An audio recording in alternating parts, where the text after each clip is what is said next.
Good morning. My name is Lars Streicher and I am an associate professor at Uppsala University. I work at the Department of Information Technology and in the Visual Information and Interaction Unit. My primary areas of teaching and research are human-computer interaction and especially disability and disability design for disabilities. I have participated in several projects with disabled people, and my main concern is severely disabled children and how we can actually help them in achieving some kind of self-confidence in their life. I will talk a little bit about that research, but I will also focus about what I think is the importance of CoginfoCom for people with special needs and how the research presented in these conferences can actually be very useful for disabled people. So we'll see a little bit about that, and I will also talk a little bit about the papers that I have seen for this conference. But let me first start by giving a thanks to my colleagues at the conference board and for arranging this conference and the technical solutions to this very unusual situation. I'm not really used to these kind of presentations, so if I make a glitch, you have to live with it. I'll try to do my best to give some kind of a straight presentation about this. When we talk about disabilities and impairments in general, there are some aspects that I think are very important.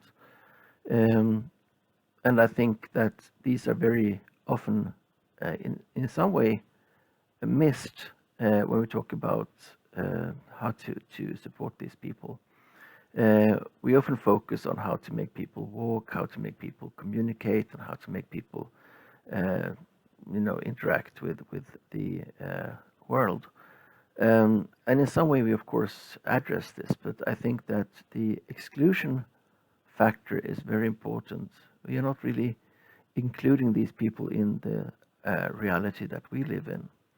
In some sense, these children or these people are just looking out as much as they can from their little bubble or from behind their own little wall. And this becomes very, very clear when you look at people who are in a locked-in syndrome. And much of the research I've been doing revolves around how to break down these walls and how to make it possible for us to communicate through this invisible wall caused by the impairment. So that would probably be the focus on those aspects that I think are important. However, I would also look a little bit more about other kinds of disabilities, of course, because I think this field can be very well supported by most of the research that we're doing here. So I'll get back to that part a little bit later. So to start the whole presentation here a little bit more into the topic, I would like to go into seeing what kind of things we talk about when we talk about disabilities. We have a lot of words that we use commonly for this kind of situation. We have impairment, we have disability, we have in some cases talked about handicap, in Sweden at least, and of course we have this very strange word in Swedish called invalid, which is in itself a horrible word, meaning that the person is not valid at all. But there is a more interesting aspect of the terminology that I think is a little bit missed out in some cases. The disability part is, if you think about the word, quite interesting. What we're saying is that people are not able to do something. They are disabled. And the question is why? Why are these people actually not able to do things? And that leads me to my personal view of the terminology, that I think that the impairment is really a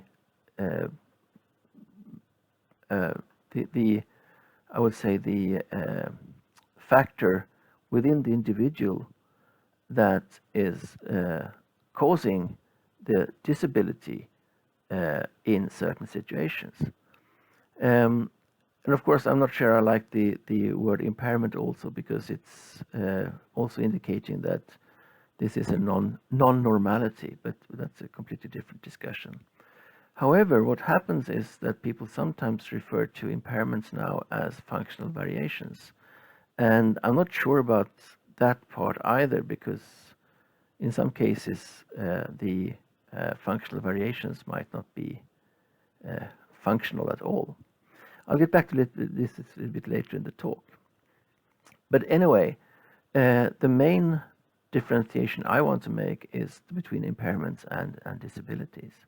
So the impairment is something that resides within the person, whereas the disability is something that is caused by the context in which the person tries to do something. So disability is not something that is, I would say, inherent for the person, whereas the impairment is not in itself causing the disability. And I'll get down to that kind of discussion in a little bit of time here. But the important question is to start thinking about, as a starting point, who is disabled and who has an impairment, and when do these two coincide in a situation. So the problem is that we want to look into how we can actually support people, not essentially maybe for the impairment, but for the disability. And the idea is that even with an impairment, you should be able to do things like taking a walk in the park with someone and making sure that you actually can enjoy the same situations as anyone else. In that, with that said, even if it's very desired, it's most likely not possible to make everybody included in every kind of situation with that kind of with the goal of having a universal design or something like that. What we can do is to try to take away most of the excluding factors in the context or in the supportive tools that we can provide. But most important, I think, of all, is to actually start getting some kind of understanding of what the useful and the good design is in different situations. And I'll take an example here from in everyday situations. The car key here is designed in a certain way that makes it actually quite easy to use. If you can see that on the picture, the unlocking button is actually a concave surface, which means that it doesn't stick out into above the surface of the key, whereas the lock button is actually convex, which means that it has a little bit of a protrusion from the key holder itself. Now that's of course very intentional. It means that it's not so easy to unlock the car by mistake if you put it in your pocket or in your bag or somewhere, since it has to be sort of maneuvered. So what you can do by mistake is actually locking the car when you walk away. On the other hand, when you grab the key, especially if you grab it with your right hand, your thumb will automatically fall onto the unlock key, which means that it's very easy to unlock the car quickly in case you are in some kind of danger. So I would say that this set of car keys is actually very well designed from a usability perspective. But also, by having these two different kinds of feelings for the buttons, it's very easy also to distinguish between the unlocking and the locking feature of the car keys. Now, this is the kind of understanding I would hope that we can get more of also when it comes to supportive tools and facilitating tools. If we look at people with impairments, they often have a restricted functionality in their hands and manipulative organs, or they need to have special equipment for solving their everyday tasks. And just to give a small thinking thing here, we have these kind of electronic car keys. Now, we might use the car keys quite often, but I'm pretty sure that most of us actually use the door to the home more often. So why is the car key so easy, the car door so easy to unlock, whereas we have to put this little key into the keyhole to actually get the door unlocked? That could be a very difficult thing for people who have difficulty with fine motor control, or people who have bad visual skills. Why not introduce these kind of keys almost everywhere, because that will actually make life much easier for quite a lot of people. Now when it comes to impairments and disabilities, one quite interesting example about the difference here is that you can actually be disabled even though you're not impaired, or at least even if you're not considering an impairment to start with. So just to give the example, is it really an impairment to be left-handed? No, it's not. But in some cases, you actually get disabled anyway. Lots of things are based on the hand shape. You could just take a couple of scissors, for instance, as a typical example. If you are left-handed, it's almost impossible to cut something, especially thin papers or so, with the scissors, because they will not work in a left-handed situation. But there are more, I would say, computerized versions as well. So if you take a simple mouse like this is typically very, very nice to hold with a right hand. And if you, like me, would be left-handed, it will definitely not fit into your palm in some way. So you have to actually be very skilled to be able to use this anyway. Of course, you can buy a left-handed mouse, but that's probably going to be much more expensive. An even more interesting case, I think, is a traditional camera.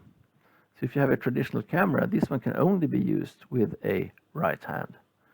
So if I try to use that with my left hand, I have no controls available at all. I would probably have to do something like this to be able to use that. Now again, I could probably buy a left-handed camera, but that will most likely be very expensive, and due to, of course, that is low request for that kind of issues. So clearly, even without impairments, you could actually have disability using a certain tool in a certain context. And exclusion in this way has many causes. There are small things and there are big things. And here I think is also one of those times when you can actually use the term functional variation. Being left-handed rather than right-handed is in most cases a typical functional variation. It means that you can actually work just as well with left hand with the right as with the right hand. But if you get the wrong tools, you are disabled.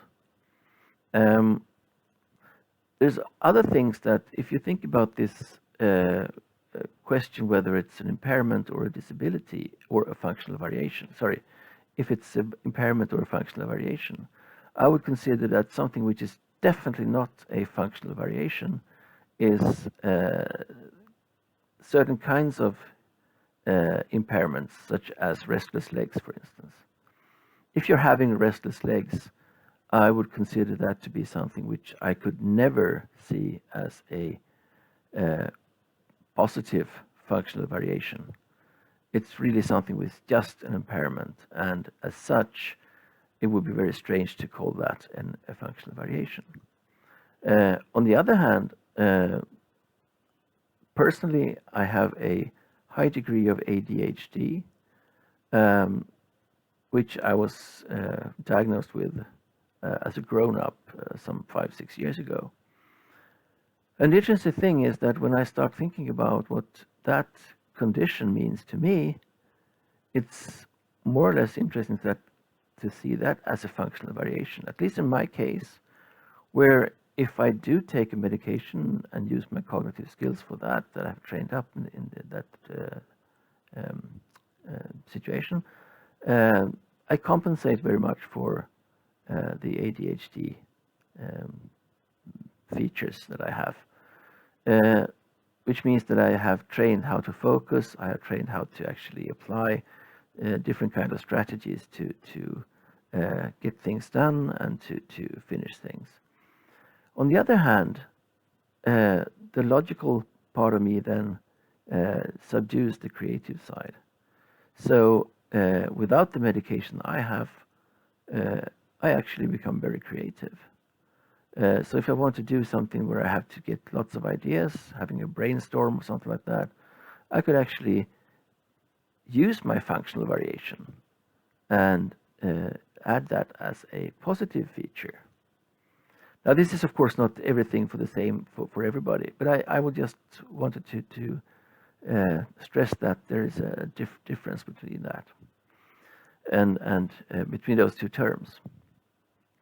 So even though, I mean, disregarding whether it's an impairment or a functional variation, we can see that these sometimes cause disabilities, meaning that we sometimes don't have the ability to do the right thing. We want to because of constraints that are imposed. Mostly these constraints are imposed by the society or by the surrounding context. So how can we work with that, and how can we then start looking at this as in terms of the CoginfoCom situation or the CoginfoCom context? Well, one thing that we can see quite clearly is that the current development of technology is a very, very rapidly changing situation. I would say it's almost changing faster than we can sort of understand as single individuals. Now, the good thing about that is that with this new technology, we can get lots of new opportunities to develop things. And the miniaturization makes it even portable and wearable, which means that in many cases where you previously needed to have big computers and expensive and sort of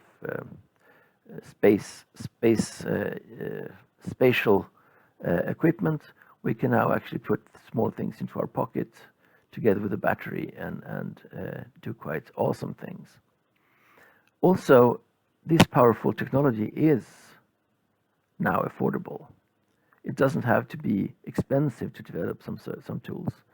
And I think that's one of the important things too. If we're going to make supportive tools, they have to be affordable, they have to be practical, and they have to be possible to bring with you in terms of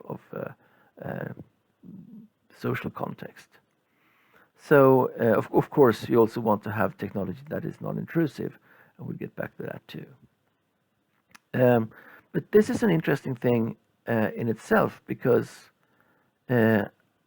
what do we really know about how people use this information, how to use this technology? And things that we can use, for instance, here are Arduinos, Raspberries, sensors of different kinds, AI. There's now actually quite a lot of AI in a Raspberry Pi, possibilities for AI in Raspberry Pis, so they can actually support simple machine learning models, not developing the models, but using the models. We have a wireless technology that is very, very important, and we have the power in the equipment to use it. You also have, of course, the miniaturized battery powers that we need for doing things.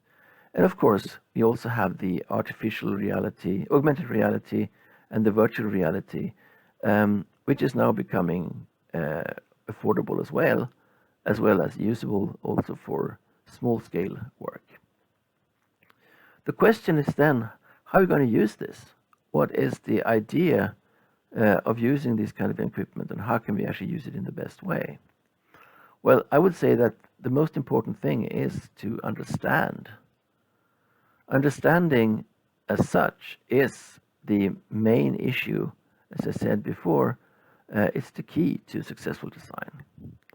And in this case, we actually have to understand how we and things work. If we don't know how things work, we can have problems understanding how we can do certain things. So, for instance, in order to support this maneuver, how can you do that? The immediate thoughts would be to have, harnesses and wires and this kind of equipment. But when you start thinking about what you can do, what you need to have is a tilting camera. Because, of course, by tilting the camera, we can make this person stand up. And in that way, I would say the illusion becomes less critical. But you also need to understand the cause of impairments.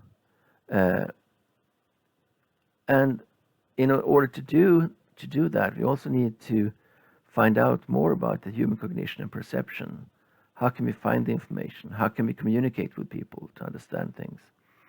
We also need to understand the cause of the disability.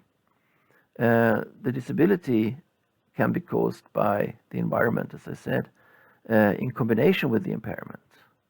And if we don't understand these both two, then we have a big problem in actually making some successful equipment. The equipment, a good example of that is a place where we used we were trying to develop intelligent service robot around the year 1995 and onwards. And at one point we actually tried to ask a person who was very keen on growing plants if she wanted to have a robot that would go around and water the plants for her. Her problem was that she had a muscular problem, which meant you couldn't lift more than 1 kilo, approximately, using both hands. So we thought that having a robot that would go around and water the plants would be a very good idea. Of course, she didn't like the idea. And the problem was that we hadn't understood the needs she had. She needed a robot that could help her carry the water, but not water the plants, because the watering she wanted to do on her own. So understanding the needs also means understanding the non-needs, so that we don't develop things that are too much, that are doing things that people don't want. And finally, we also need to, in the end, understand the effects of the technology so that we actually can start thinking about, well, if we design this thing, what could that lead to in the longer perspective? Positive and negative issues. In the project I talked about a little bit earlier, it's called the Moomin project, maximum output for minimum input. We created a studio where children with very severe disabilities, most of them had no communication skills, they could express facial expressions, but they didn't have any spoken language, they didn't have any written language, of course, and they were mostly communicating by sometimes a small, very simple sign language. And what we did was trying to find out what these children were able to do. What kind of things were they sort of capable of? And starting with those capacities, we started to find keyboards and instruments that would support their capacities. And the whole project went into finding out the right interaction devices. On the picture, we can see a small one of the children, and I have had the parents' permission to use her picture in the presentation. She is a little bit of an ambassador for these children in my perspective. As you can see here, a little bit difficult maybe, but she's actually actively using 2 keyboards here. This is a girl that at the beginning of the project only used 2 hands together. She was moving them in parallel and didn't have any ability to actually use the hands separately.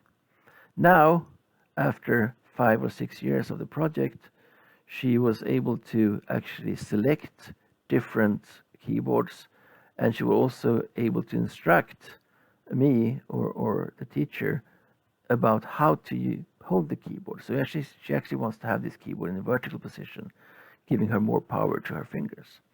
She could, of course, not say it, but she had developed a way to say things about the situation. And the most interesting thing here is that they actually started to show cognitive abilities through the music. The I can factor is one of the most important things we can provide these children. Self-confidence in giving them something that they actually can do.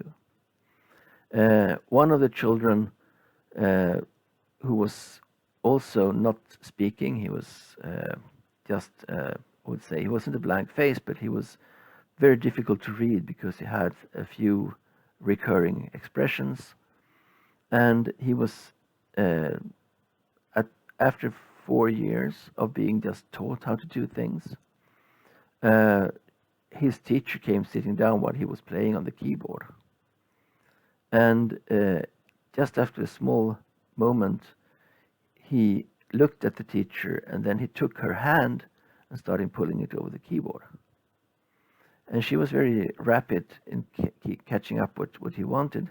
So she started to play the keyboard with the hands over the keyboard like this, going back and forth. And he looked at her, and then in the end, he pointed up the finger like this, the right finger. Of course, you have to play with one finger. And when the teacher started playing with the one finger, he was satisfied, and then he started playing it himself as well. So this little situation was sort of unprecedented. The teacher said she'd never seen anything of this from this boy, but he was actually teaching his teacher how to play music. So that is the development of cognitive ability I think we can see in these kind of tests. Now, the equipment we used was developed special keyboards, often with very soft touch or with very hard touch, depending on the expressivity of the children and so on. So we actually managed to get all the children in the class to play music, apart from 2 children who were in the locked-in syndrome. and could not really move anything, and that was very difficult to accomplish. So I think that what we can do is to see how can we find the right way of supporting people with the new technology. And that means we have to understand humans. We have to understand communication, not only language and spoken communication, but also body language, small signs, and we have to get help from the cognitive science area. And we have to find, what we can see here is that we can find support needs. We have a development of methods to work with these kind of children or people in general.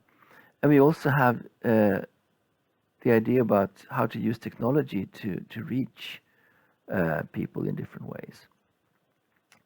And that is why I think that cognition and communication research, as has been presented at the CoginfoCom conferences, it provides a good understanding of humans. And that in itself then provides quite a large base for providing means for inclusions. So understanding, development, and then in the end producing means for inclusion.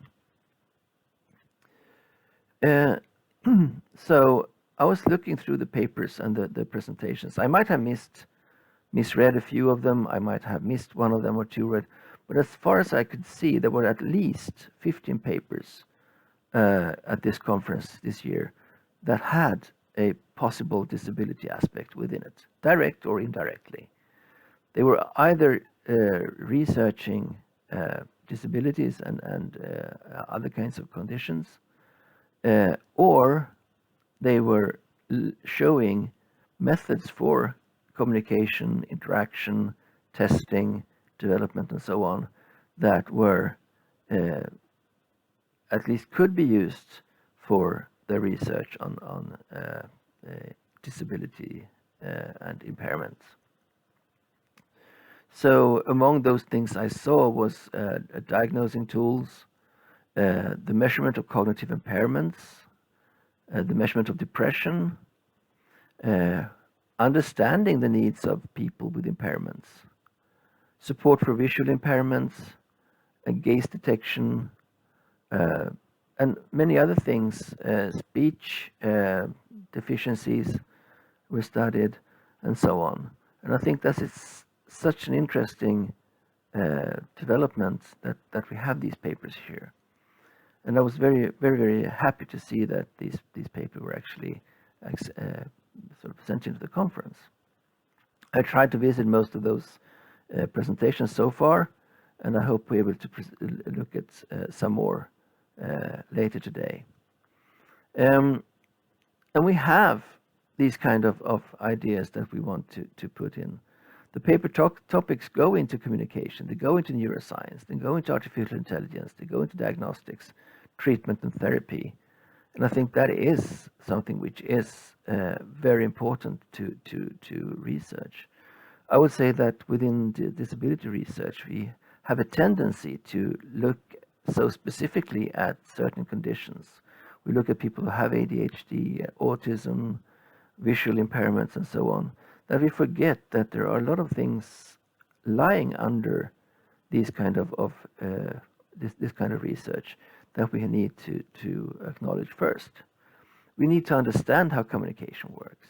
One of the biggest problems we have, for instance, with support for people with visual impairments is how to provide the individual with the cues.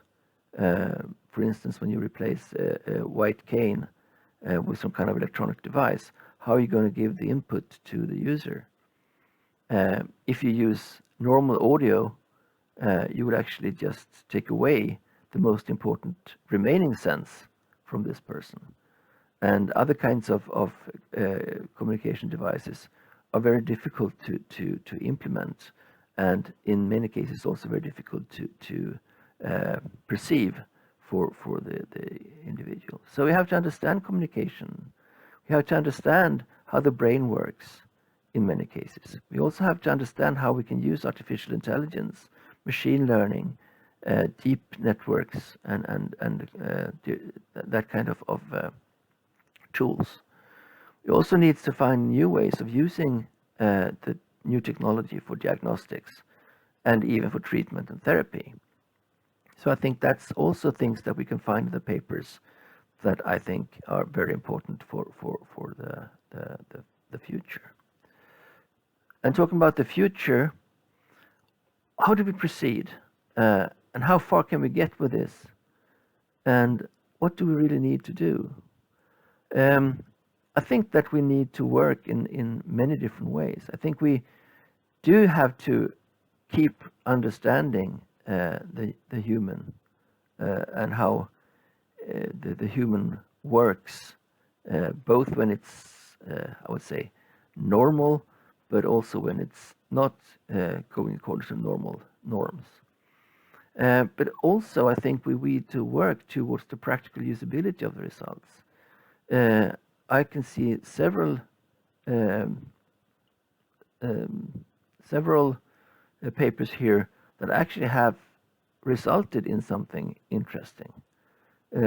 Even applications that you can find on the internet as downloadable apps. I think that's very, very useful, and I think that's something we need to try to get into more so that we can actually get the results to be used as they should. We should also spread the word about what is going on, and we can also see how we can actually use this new technology. There is more and more coming that we could use, and which is both advanced, powerful, and in some cases mostly affordable. So we can start doing that as a part of our research. So that is what we should do, I think. My wish list is that we should see the disability aspect in our research. We should try to find the usable results, and we should try to promote the field into something that we should be able to distribute to lots of other peoples, and maybe lots of other things that we could see here. I just want to show you before we end. This is one of the first. It's a model, of course. This is a cast from the real thing, and it's one of the first prostheses. It was actually used. It had a feather mechanism inside it, which meant that you could close the fingers around something, like a sword, like the reins of a horse, etc., etc. And you could release the fingers with the press of a button. This is from the 15th century or even 14th. I'm not really sure which one it is. And they could do that by that time. Just imagine what we can do now if we set our work to it. And I think this is a community where this is also appreciated. I will also give a flash call out for a draft book that I'm working on. This is the textbook for the course on non-excluding design.